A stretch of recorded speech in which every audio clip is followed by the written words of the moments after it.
Hello everyone, তোমরা সকলে কেমন আছো? আশা করছি ভালো আছো। আমি ভীষণ ভালো আছি। তো তোমাদেরকে সঙ্গে নিয়ে আমি আরও একটি ভিডিও শুরু করে দিয়েছি। ভিডিওটা পুরোটা দেখতে থাকো, আশা করছি তোমাদের ভীষণ ভালো লাগবে। তো দেখো, এখন বাজে ওই সকাল 11:30 মতো বাজে। তো আমার সকালে খাওয়া দাওয়া স্নান সবই হয়ে গেছে। তো আমি এখন যাচ্ছিলাম এক জায়গায় ঘুরতে, মানে আমার পিসি বাড়িতে যাচ্ছিলাম, যেহেতু অনেকদিন যাওয়া হয় না। আমরা তিনজনই যাচ্ছিলাম, যেহেতু বাড়িতে বেশি একটা দূর না, তো হেঁটেই যাচ্ছিলাম। তো মাও পাশে হেঁটে আসছিল, তো মাকে একটু দেখিয়ে দিলাম। মা যেহেতু মানে ক্যামেরার সামনে আসতেই চায় না, খুবই লজ্জা পায়। তো কখনো যদি বলি মা একটা ছবি তুলি বা একটা ভিডিও করি, কখনোই সে রাজিই হয় না। তো ক্যামেরার সামনে আসতে তার নাকি খুব লজ্জা করে। তো এর জন্য তাকে আমি বেশি একটা জোরও করি না।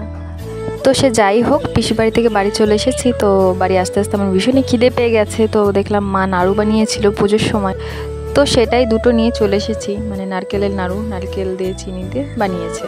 তো আমার ভীষণই ভালো লাগছিল খেতে। তো খেতে খেতে দেখলাম বাবুও বিস্কুট খাচ্ছে, মানে ওকে একটা বিস্কুট কিনে দিয়েছিলাম আসার সময়।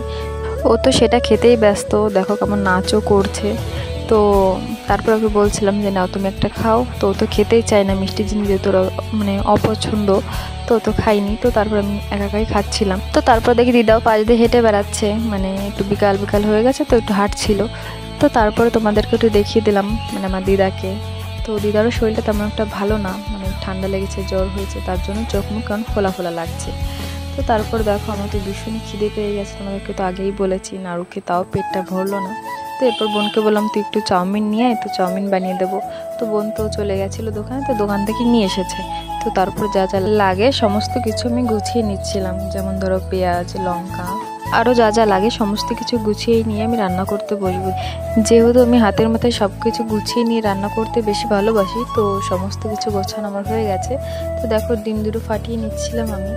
তো ডিম একটা অলরেডি আমার বোন ফাটিয়েও ফেলেছে, মানে ওকে যখনই ডিম আনতে দেবো না কেন, মা দিক বা আমি দিক বা যেই দিক না কেন, মোট কথা ও ডিম একটাও আস্ত আনবে না, একটা না একটা ভেঙেই ফেলবে। তো দেখো, তেমনি একটা ডিম মানে ফেটে গেছিলো, যেহেতু মানে একদম ভেঙে পড়ে যায়নি। তো আমি সেটাই আমাকে বলছিলাম যে তোকে কখনোই যদি আনতে দিই ডিম, তুই সেটা ফাটিয়েই ফেলবি, কোনো দিন একটু তুই ভালোভাবে ডিমটা আনতে পারিস না। মানে সাইকেলে করে যাই তো তাড়াতাড়ি আনতে গিয়ে মানে একটার সঙ্গে একটা ঘাই লেগে ফেটে যায়।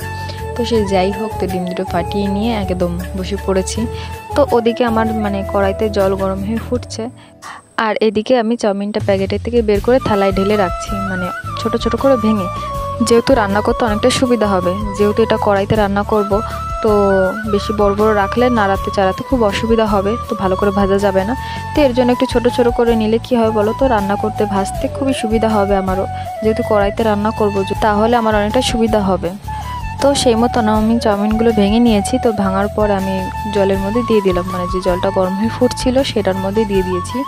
তো দেওয়ার পর আমি একটু নাড়িয়ে চাড়িয়ে নেবো খুন্তি দিয়ে। তো নাড়িয়ে চাড়িয়ে নেওয়ার পরে আমি একটু সামান্য তেল দিয়ে দেবো, যেহেতু মানে চাউমিনগুলো লেগে না যায় একটার সঙ্গে একটা।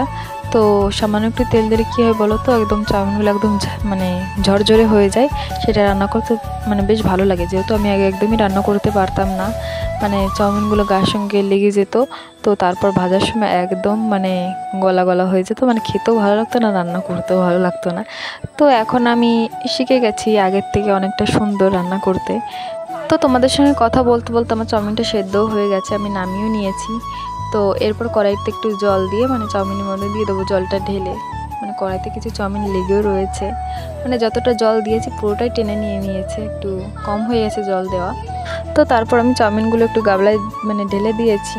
তো তারপর একটু কড়াইতে জল দিয়ে সেই জলটা আমি চাউমিনের মধ্যেই দিয়েছি। তো দিতে যেয়ে কড়াইটা একদম উল্টে পড়ে যাচ্ছিলো। তো দেখো, তারপর কড়াইটা ধুয়ে নিয়ে আমি ডিমটা ভেজে ফেলছি সুন্দর করে, মানে একদম ঝুরঝুরে করে ফেলবো। তো ডিমটা দেওয়ার সঙ্গে সঙ্গে মানে তেল ছিটাচ্ছিল ভীষণই। তো আমার এক জায়গায় লেগেও গেছে, মনে হয় কড়াইটা ভালো করে গরম হয়নি, তার আগেই দিয়ে দিয়েছি। তো এর জন্যই মনে হয় তেলটা ছিটিয়েছিল। তো ছিটানোর সঙ্গে সঙ্গে যেখানে যেখানে লেগেছে একদম জ্বলে একদম পুড়ে যাচ্ছে। তো তারপরে দেখো, আমার চাউমিনটা একদম হয়ে গেছে রান্না করা, সব কিছু ভেজে টেজে নিয়ে চাউমিনটা আমার রান্না করা একদম হয়ে গেছে। তো এখন আমি নামিয়ে নেবো। নামিয়ে নেওয়ার পরে তো এরপর সবাইকে একে একে দিয়ে দেবো, যেমন ধরো মা, বাবা, মানে বোনরা রয়েছে, সবাই মিলে একসঙ্গে খেয়ে নেবো। তো রান্নাটা কেমন হয়েছে তোমরা অবশ্যই কমেন্টে জানিও। তো সবার প্রথম আমি টেস্ট করছি কেমন হয়েছে। তো বেশ সুন্দরই হয়েছিল খেতে। তো আজকের ভিডিওটা এই পর্যন্তই ছিল, তোমাদের কেমন লাগলো অবশ্যই জানিও। তো আর আমার চ্যানেলে যারা নতুন রয়েছে তারা অবশ্যই আমার চ্যানেলকে একটু সাবস্ক্রাইব করে দিও। তো আমি খেতে খেতে আমার সঙ্গে আমার বাবুও চলে এসেছে। তো সবাই ভালো থেকো, সুস্থ থেকো, বাই।